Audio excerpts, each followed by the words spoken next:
Kayla Ebby here with the Educator Chipotle Challenge, Educator Shout Out Interview with my friend JJ Romero. Hello, nice to meet you. JJ, why don't you tell us what it is your role is at school?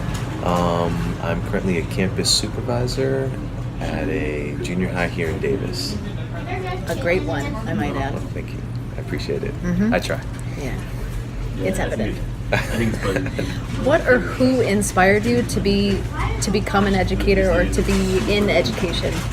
I think the one person who inspired me the most to be in education would be my high school history teacher, Mr. Williams. It was during 10th grade, I believe, and his classes were just amazing. The way he taught, he just had a lot of emotion behind what he was teaching us. He also was able to add a little bit of goofiness so we could kind of wake up here and there when he felt like the conversation was going to be a little too drab. But yeah, he really taught with enthusiasm, and that's what I remember the most. And I remember thinking, outside of that being the best class I did in, I remember thinking if I could find a way to reach out to kids the way he is, that would be really great and really cool. Yeah. And so you're on a path as well from campus supervisor to becoming an educator yourself. I'm very excited about it. Everybody at the junior high, teachers, staff included, as well as the children, are helping me attain that goal. And I'm really excited about it. I can't wait. It's been a long time coming, but I'm finally making those steps, and I'm seeing the finish line coming up soon. You know, and through interacting with you, I see that you're gonna embody those characteristics of that you like so much in Mr. Williams: the enthusiasm, the goofiness, the connection and relationship. That's my goal. Is like I said, every time I think of how he taught, I just remember being so just. It was like a story. Somebody reading you a story when he taught, like a battle that happened, during the American Civil War, and he would just explain how the enemy was on these hills, for example, and he would just try to get you to be in that moment with him and with that moment in history. And I just always remember being able to do that. Maybe it was just myself, but that's my goal. I want people to learn history or English or whatever it is I'm going to be teaching, and learn it with the passion that I want to teach it with, which hopefully will embody myself and how I appreciate Mr. Williams teaching me. The one thing that I love most about Mr. Williams was he was for real. The way he taught, it was as though you could feel his emotion throughout how he was teaching. And that made it more exciting for myself. And I know that if I could have had the opportunity to be in one of his AP classes, I would have loved it. But I know for myself, that emotion is what always stood out to me the most. And his love and his passion for history, just the way he spoke about even traveling to like New York, for example, when he would go on family vacations. I remember him once saying, there's nothing more exciting than walking down those, thin streets of what New York used to be and doing all these things. So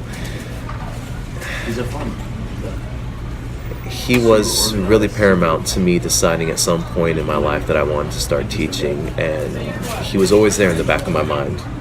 I used to call him K-Will, so K-Will. Shout out to K-Will. Shout out to K-Will. JJ, what are the most rewarding parts about being a campus supervisor, and what you hope to bring into your position as a teacher eventually? The most rewarding parts are helping the children, helping the kids, getting to know them, getting to know what clubs they're going to after school or during lunchtime, sitting in on some of the classes when I've been kind of eavesdropping throughout the beginning of the first several months of school, into seeing what projects they're doing. It's kind of always fun to stop by a classroom and hear everything they've been working on finally come together, all in one. So it's always great to see that, and they always kind of yell my name when I walk in a classroom. So I'm not sure if that's a good thing yet, But it's a good thing in the fact that they love you and that they feel connected right? to you. Maybe a little distracting for them and their learning process and other people, but overall, it's a that's what I was thing. thinking. So I'm trying to like let the teachers know before I come in the classrooms to say, hey, I'm probably going to be there at this time. So I'm trying to time it perfectly to where they can't yell my name. So I'm coming in like in a presentation quietly, and I sneak in. Right. Nobody sees me. Right. But yeah, it's just really rewarding.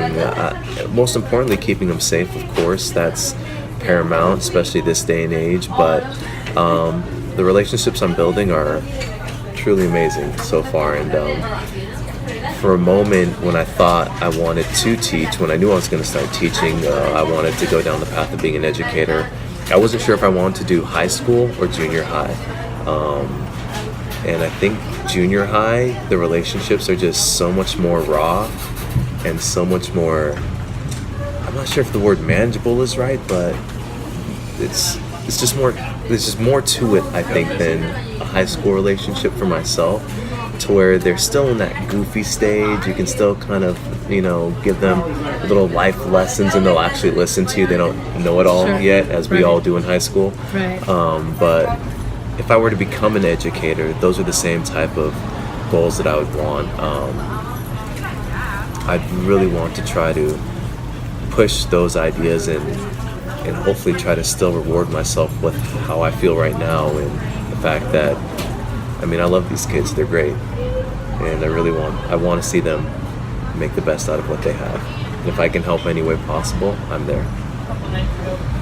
Awesome. Thank you for sharing. JJ, as an aspiring educator, what best practices have you noticed in the classrooms that you visited, or heard from teachers that are supporting you in this endeavor to bring into your own classroom? Throughout the classrooms I've visited, the one common thing that I've seen is having an understanding between being lenient, being firm, but also making sure that the student feels as though that the teacher cares about how they feel, or the questions they have. There's been several times I've walked into a classroom and a student asks a question, the rest of the classroom laughs, and immediately the teacher quiets the classroom down, essentially alludes to the fact that there's no such thing as a silly question.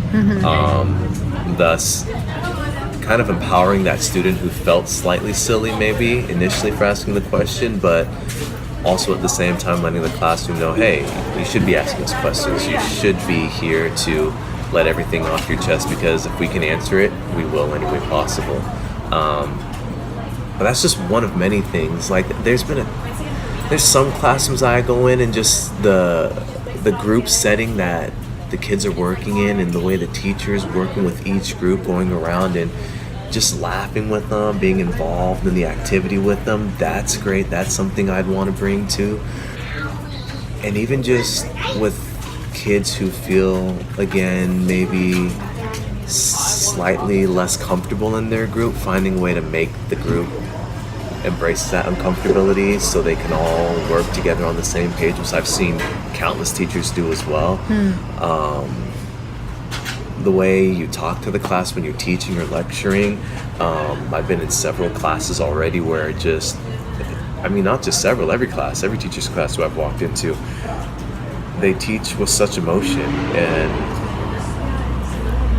I don't know if it's as though I'm seeing it now that I'm older, or maybe when I was younger I didn't care to see it because something else was more important, but just the emotion that the teachers speak to their class with about what they're teaching, it's really amazing, and it's something that I feel should be embodied as an educator, because it lets the kids know that you're truly passionate about what you're teaching, and even if they do find the subject boring here and there, at least you can feel good in the fact that you're expressing your love for the subject, and hopefully in turn you can get them to start feeling a little bit of that love and hopefully expressing it through their homework.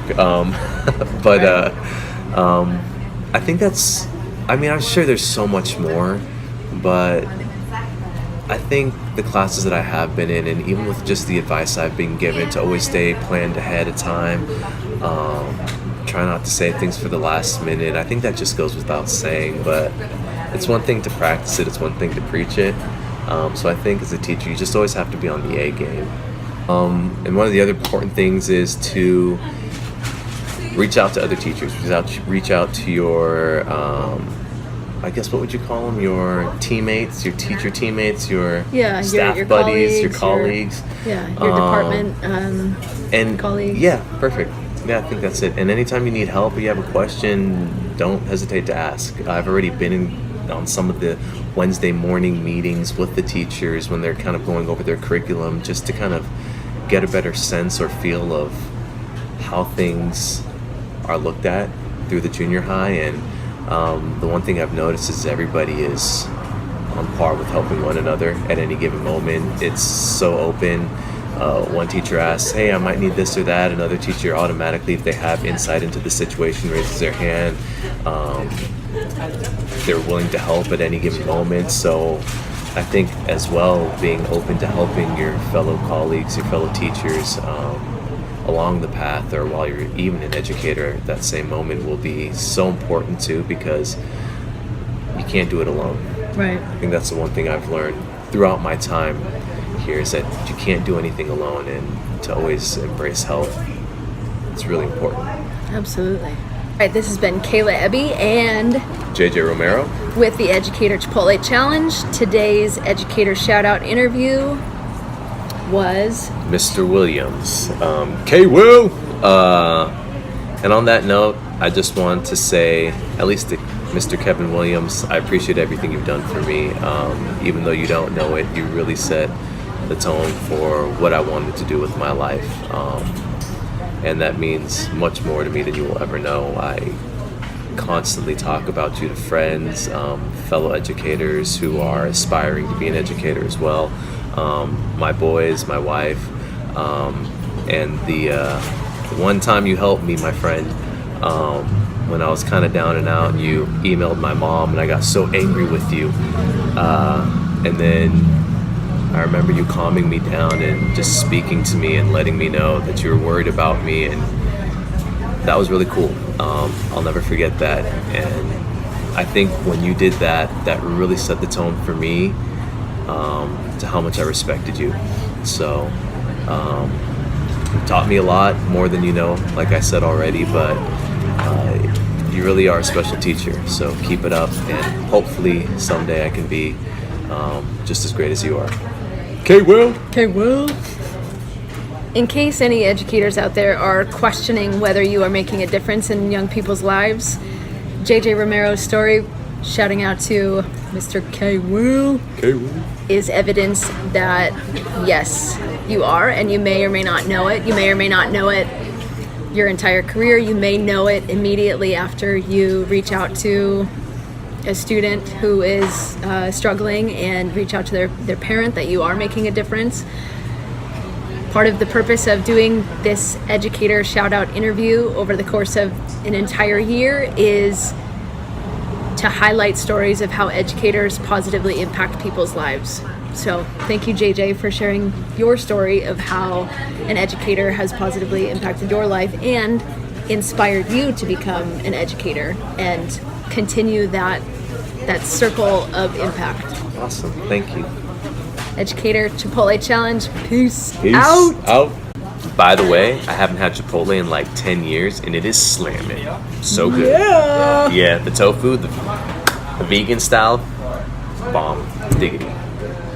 He eats a vegan diet, and in spirit of that, I usually get chicken. So today I had a vegetarian bowl with veggies and beans, black beans, and guacamole. Nice. And some other stuff. But it rocked. It Good rocked. stuff.